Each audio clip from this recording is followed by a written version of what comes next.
This is the Authority Company Podcast, conversations with leaders designing our future. Hola, I'm Joe Pardavila, and today's guest is global tax strategist Divakar Vijayasarathy. His new book, Don't Just Pay Taxes, How Conscious Entrepreneurs Profit from Taxes, shows entrepreneurs how to align with government priorities to grow their business.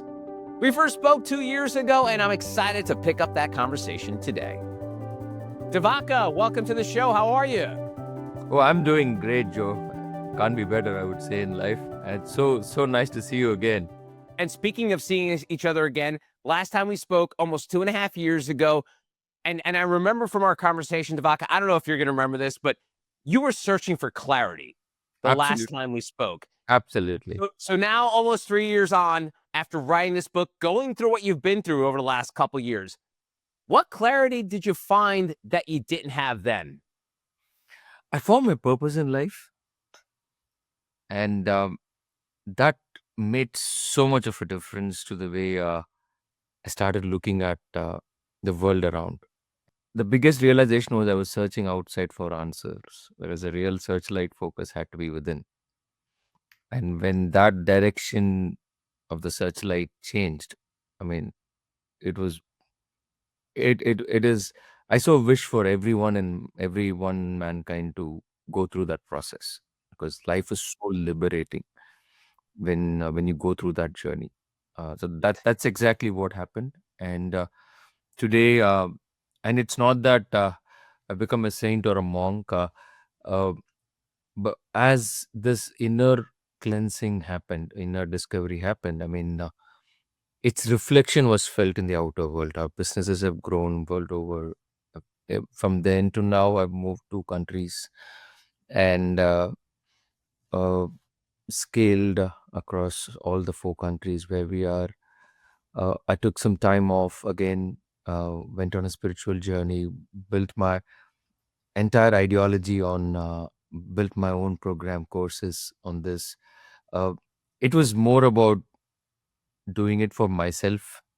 And then I so wish if this can help more people who are in a similar trajectory of finding themselves, I think it'll be fascinating. That's awesome. And that was obviously your greater purpose, but part of it is, the businesses you discussed. And when we spoke last, you had this quote that tax could become the world's great unifier. Absolutely. So before we get into that, because I know for many people, and Devaka, you probably know this better than I, the word tax doesn't feel good. Like there's inherently like bad feelings that drum up inside of people. So how did writing this book sharpen or evolve that belief that tax is the world's great unifier? Oh, absolutely. I think if there is one word which humanity has misunderstood so much, completely, is tax, right? I mean, tax is a tool for behavior. It's not a levy, it's a language. And when people actually understand the language, it becomes so different. I mean, imagine having a puppy at home, right? I mean, the moment he barks at you, you can't say it's a dog barking. You just try and understand he's saying something. Let me understand him better. Then you will see the barks also come down and your engagement becomes so different. It's so productive and constructive. That's exactly what happens when you understand tax laws. And when you start looking at tax as a language, as a statement of intent, then you no longer look at it with resentment. You start looking at it with curiosity. And that changes the bonding between the stakeholders. Right?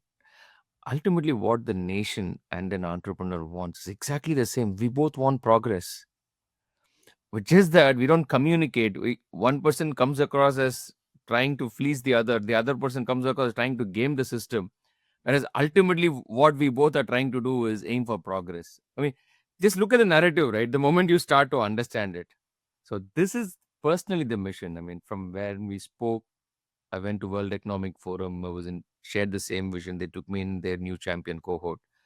Now I'm personally on a vision to redefine the social contract between government and enterprise through tax alignment. And the way you're redefining that is, and you talk about it in the book, and the last we spoke was, you want entrepreneurs to see tax as profit, not punishment. So help me wrap my brain around this as a non-entrepreneur, because as a non-entrepreneur and just your typical US citizen, sometimes tax feels like a punishment the better you do. Like obviously the system, the way it's laid out is the better you do in life, the more they're going to tax from you. It's just common American taxology. Mindset, right? So So, how do we change that mindset from profit to not punishment?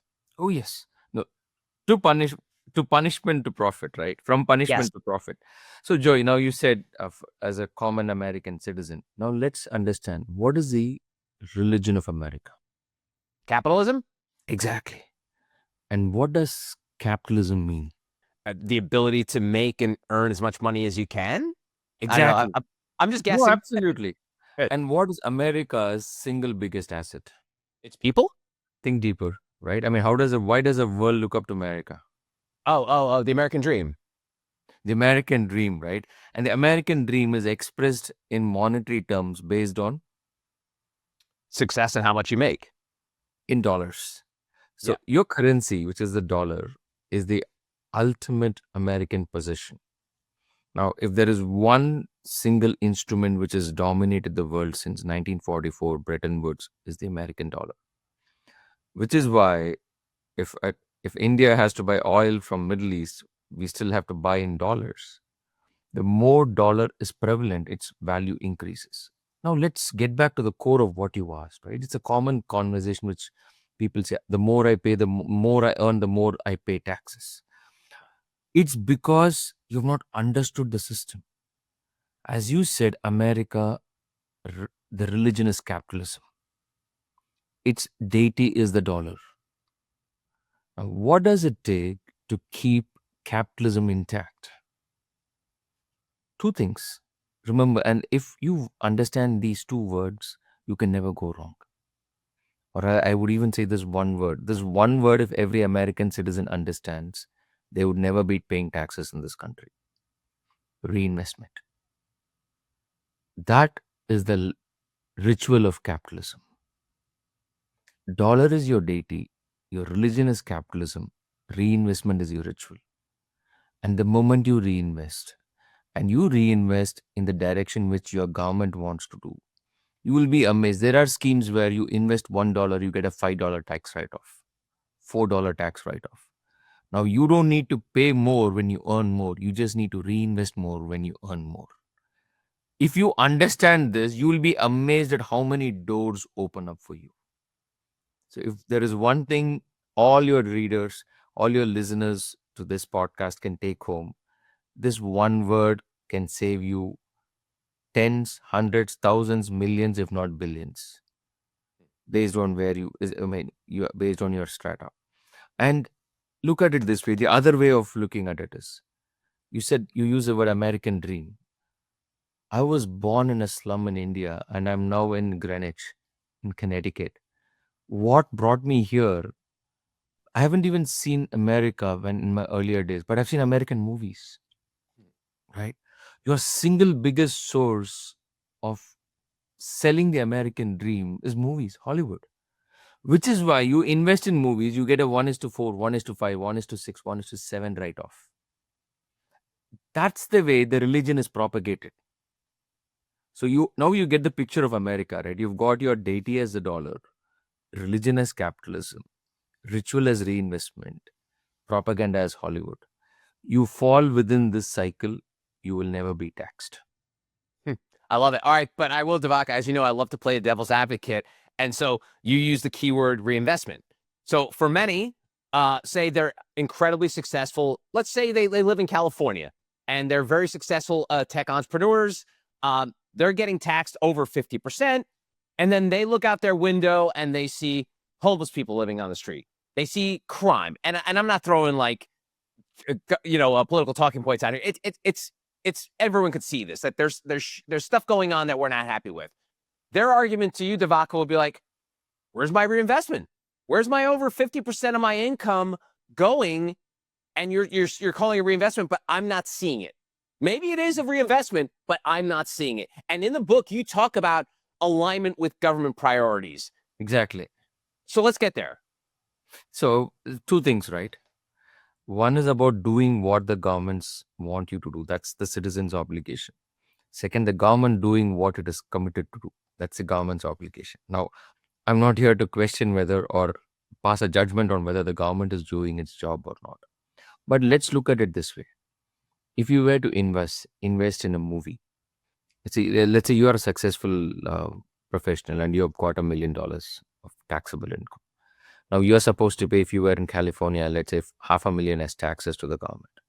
Now, instead of putting in half a million as taxes to the government, I put in 200,000 in a Hollywood movie. Let's say Mission Impossible 6 is getting produced, and I put 200,000 in uh, MI6 production. I get an asset. I further the government's agenda. The asset is going to make me money. But if every movie investment is leveraged 1 is to 4, 5, 6, 7 times.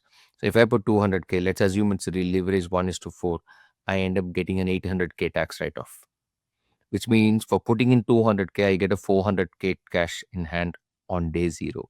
No other investment gives you. You don't need to worry about whether the government is putting its money properly or not. You are doing what they want you to do. I think that's where our job ends. I'm not saying we should not be responsible citizens. That's for a different conversation. But if this makes sense, Joe, this is typically how the billionaires, the biggest guys, I've worked with quite a few billionaires. They are not there because they work the hardest or they cheat people. No, they are there because they understand the system.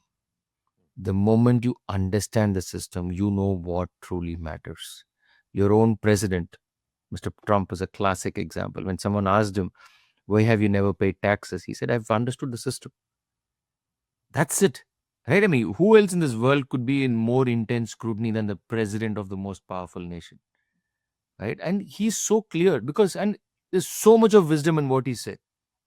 So the moment you understand, so my entire conversation on alignment is understand. Once you understand, you align. That's all.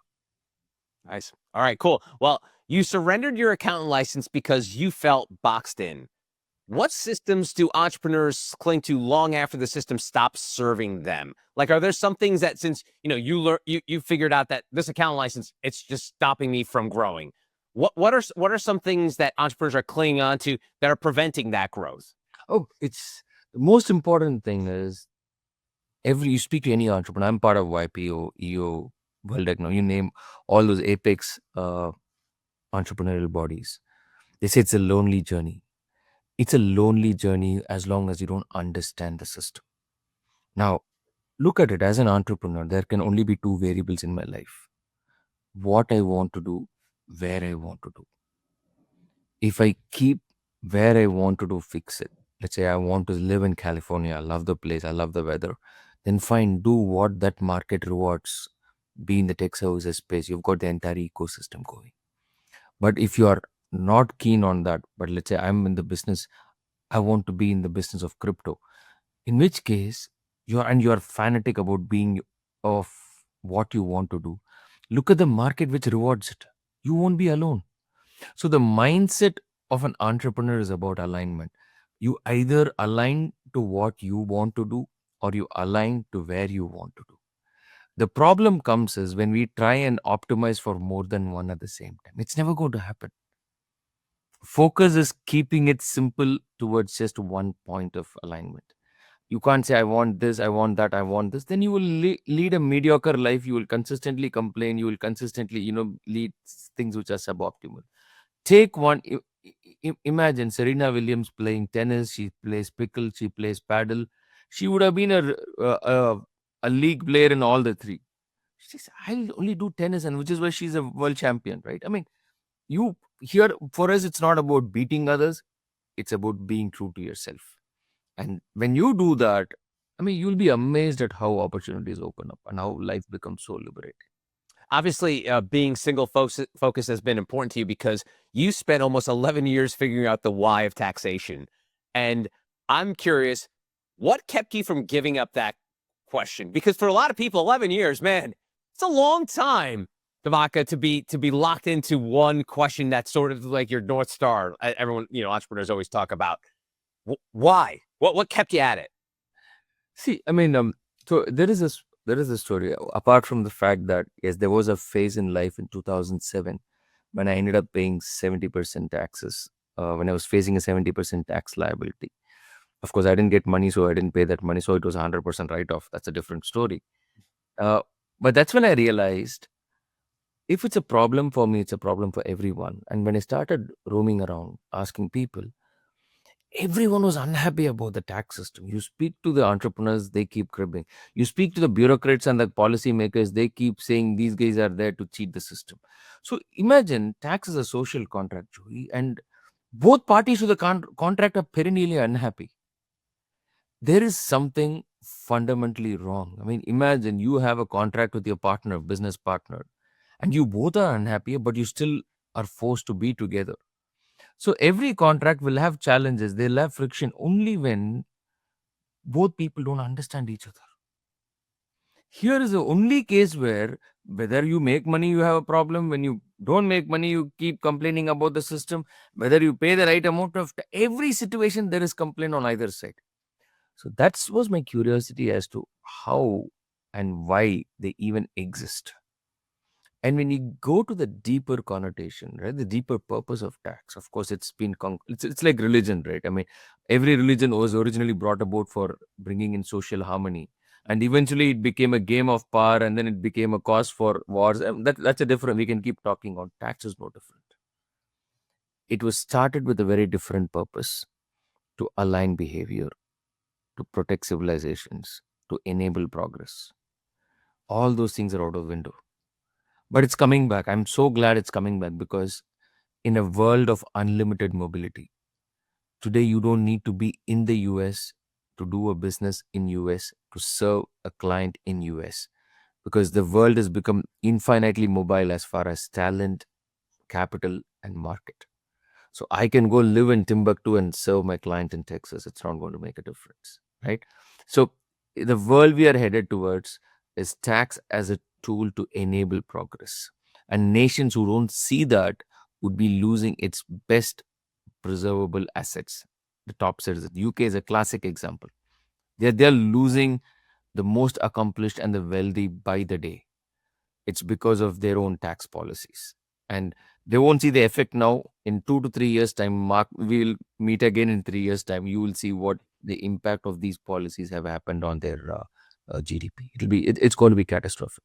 Devaka, on that subject, I want to pull that thread because you work internationally. You work across multiple countries. You're from India, live in the States, so obviously you have the background of those two countries, and obviously we'll get into the other ones you work with. But how are taxes different everywhere else? Because I think as Americans, we all have this feeling that the world revolves around us, and our tax system is probably the best tax system, and so on and so forth, or maybe it's the worst, depending if you're an optimist or a pessimist. How does the tax system and the way things work compare here as opposed to other countries you work with or other countries that you've been able to dabble with? See, okay, I've lived in 7 countries. Okay, Okay. I've shifted with family to 5, and I work in 40 plus countries. So, at the highest level, I have this framework called the world by design. There are only 4 categories of countries. 98% of the world will come into this. It's source countries, destination countries, conduit countries, and tax havens. These are just the 4 buckets. Source countries are uh, developed economies, exporters of capital. Destination countries are developing economies, importers of capital. People go to source when they want peace in life. They go to developed nations when they want opportunity in life. Then you have this interesting category of countries like what I call the conduit countries: Dubai, Singapore, Hong Kong, Panama. These are not tax havens. They're expensive. They charge between 10 and 15% or 20% tax. Not high, but it's between 10 and 20%. It's palatable for the simple reason they offer you mobility. So their capital can move. These act as lubricants, right? When you are in the global navigation, imagine the whole world. I always have a world map in front of my eyes just to see like this is all it is. So if capital is moving from point A to point B, and imagine a long pipe, you can't have a straight linear pipe. You have these small hinges, right? The curves in pipes, which are there to connect various wedges. The conduit countries play that role, and they have a regulatory simplicity which is impossible in a source or a destination country, because source countries and destination countries are complex by their design. So you cannot keep laws simple. You've got zillion interests to be accommodated inside your constitution. So the constitution has to be vague. It has to be a framework. It can't be a rule. But smaller countries which are so homogeneous in their narrative, if you look at Singapore, it has just three highest level. 70% are Chinese Singaporeans, 20% are Malay Singaporeans, and the rest is the remaining. So you can see it's so homogeneous. So it's very easy to frame laws for a homogeneous population. Now, since you got back to tax systems, source countries, developed economies, the old world economies innately will have very, very complex tax systems. And their tax to GDP will be high, tax base will be high. Most of them would be welfare states. America, in many reasons why it is far better than the most of the source destinations, I would say, Germany, Japan, UK, the developed world, or the Nordic countries, right? The Scandinavian countries, or Finland, Denmark, all these, Austria, Switzerland, their tax to GDP ratio is between 35 to 40%. US, it's around 25%, between 25 and 30%. Developing world is between 10 to 15%.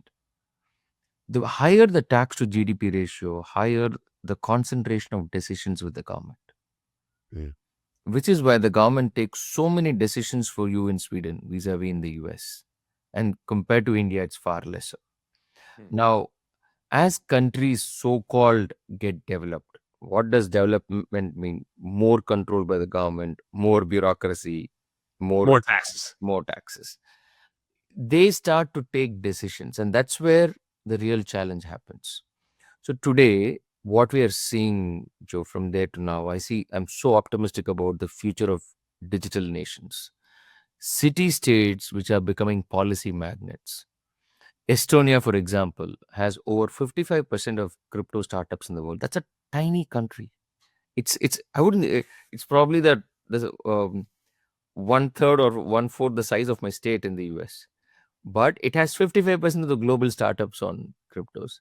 It's Why did that happen? Because I know like Mind Valley is based out of Estonia, and there's a bunch of like tech companies in Estonia. Yes. What's the secret sauce of Estonia? They are so intentional in their policy making. They said, see, Joy, if you were to attract the fittest people in the world to your nation, what you would do, you would make the best gyms available, best boot camps available, and then you start propagating that message, right? That's exactly what they've done. Hmm. They said, I've got a very simple regulatory. It's not a tax-free country by any means. You pay 20% tax. But no one has a problem paying tax. Let's understand. No one has a problem because tax is a price for market access, right? You live in a house, you pay rent or you pay your mortgage. You live in a country and set up your business. It gives you facilities to thrive. No one in their sane minds will have a problem paying taxes.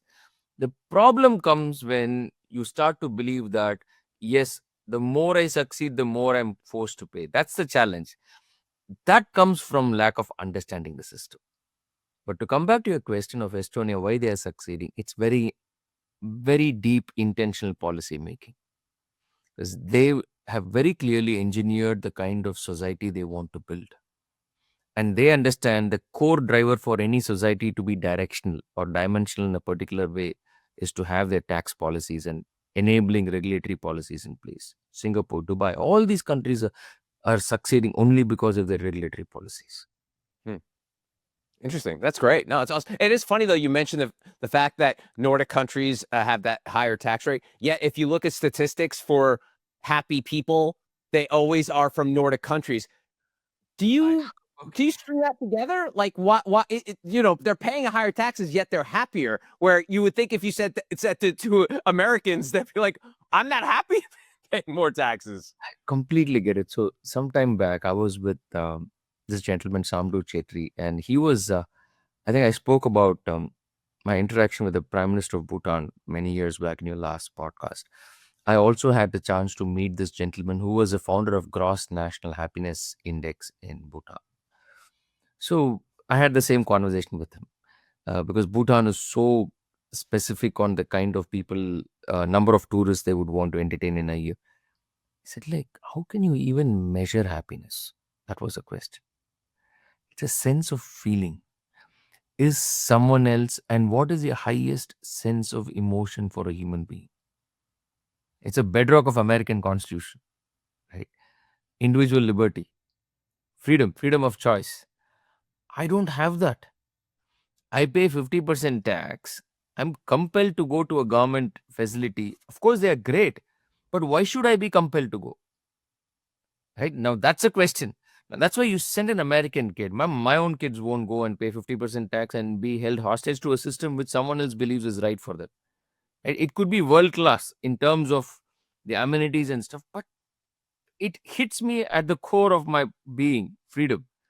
So, higher taxes, equating that to higher, probably if that connotation could be slightly different, lower decision making, then the Scandinavian countries could top the charts, because a lot of my decisions are taken by the government on my behalf. Now it's a matter of individual preference whether I'm happy with that situation or otherwise. Uh, Otherwise, it could be a judgment call. But saying they are the most happiest people in the world is hardcore judgment, because no one can define happiness. Right. Yeah, no, it is funny though you say that, because it's almost like a give and take. Like, sure, they're probably happier, but they're giving up some of their quote unquote freedoms. Whereas you said that if you would say that to the United States, like citizens would be like, hey, we're going to charge everyone 60% tax, but man, you're not going to have any choices. It's almost like that TV show Pluribus, where it's a hive mind and everyone's thinking the same. Like, it's very much like, I can't imagine Americans embracing that and be happy with it, you know? Oh, absolutely. For an American, that would be like a seven-star prison. Because you pay 50-60% tax and you can't decide, because you would think that, okay, of course there are private schools, but I'm paying 50% tax. Why should I send my kids to private schools? Right. Right? I mean, if I want my kids to study in Switzerland and I'm paying 60% tax in Sweden, I've lost that choice. Right? So these are questions for people to think, and that's where the world, when they start looking at everything in matrices and numbers, they actually get the whole. I mean, the human element is innately lost, right? I think that's a classic example of what we just discussed. That's awesome. Awesome. All right. So as we wind down the conversation, Devaka, I want to get into the book. And obviously the name of the book is Don't Just Pay Taxes. But ironically or funny enough, your kids' bedtime questions help build this book, which I think if you said to most people, like, what? tell me about what your kids' bedtime questions and how you helped that sort of became the bedrock for this book. I mean, so the book starts off with a bedtime story, which I used to have when they were like 6 or 8 years old. Now they both are teenagers. And it ends up with a conversation which I intend to have with my grandkids at some time in future. Um, some of which is why the book is based on the first principles, right? Children come with such amazing curiosity and insights. There is a world of wisdom in their innocent curiosity, and their questions are something which we need to address and not brush them off, because these are questions prior to social conditioning. 'Cause over time, the conditioning makes us to believe and become someone which we not necessarily. Why should the society define who I am as a person, right? Why should the society say thinking like this is right and wrong? So the questions which I still remember, this is a question my son asked: aren't humans the only species to pay to survive on the planet? It's Right? true. It's so true when you actually look at it. But then when you get back, when you understand the deeper way, money is energy. At the deepest level, money, anything which moves a flow of energy, we denominated by money. If I want to hire someone for 8 hours and pay him $50 an hour, that person applies his or her energy towards the purpose I want. Right. So what I'm trading money for is energy. And even in animal kingdom, if you are a cub or if you are an adolescent, you have to hunt with the pride but eat the last. That's your tax cost you pay till you become the apex predator inside the pride. So in mankind, we call this payment, or which is giving exchanging energy for security, as tax. In animal kingdom, it is effort. It's typically effort. So these are the kind of questions which really made me probe deeper into the core of the levy. And from there, and when the core got amplified or clarified, and you just feel like we've been looking at it the other way around all through. Wow. Well, who knew a bedtime story could help you, not just your child? That's pretty awesome. And let's wrap this up on the subject for your children. What do you hope your children understand about taxes and purpose that your generation, my generation, wasn't taught? And how does this book help shape the world they'll inherit? So I think the book has three parts. I think the first part is about it's a struggle to understand. And the second part is about applying the insights of the struggle as an implementation. And the third part is on imagination, how the world can be when we are in an aligned state of existence. So if you are someone, so it caters to three segments of audience. If you are a younger audience, right, early teens, adolescents, and it's a very small book. It's you can read it in an hour's flight. For them, it's about start looking at the game of tax as a possibility before their conditioning actually begins, before the society starts to re-engineer their thought process. For adults at our generation, and young entrepreneurs, the first question they should ask is, how do I align? Because your biggest VC is your government. You don't need to go to an external investor, because every government wants to see a certain category of ventures succeed, and when you be part of that category of ventures, they want to see you succeed. Your success becomes a shared vision, and the momentum of bureaucracy behind is very different. And for an entrepreneur, and for people who are retiring with their corpuses, they should stop looking at saving from taxes and start looking at earning from taxes. That's the mindset probably the entire mankind needs to embrace. And this book probably will be the start of that movement. When you start looking at tax as a source of alignment and possibility, and not as a cost to be minimized. Name of the book is Don't Just Pay Taxes, How Conscious Entrepreneurs Profit from Taxes. He is Divakar Vijayasarathy. Devaka, great to see you again. Don't wait 2.5 years to connect again. Good luck with the book. Good luck with 2026. And thank you so much for joining me again. Oh, likewise, Joe. It's always a pleasure. And that's going to do it for this episode. If you want to find out more information about Devaka and our other amazing authors, go to theauthoritycompany.com.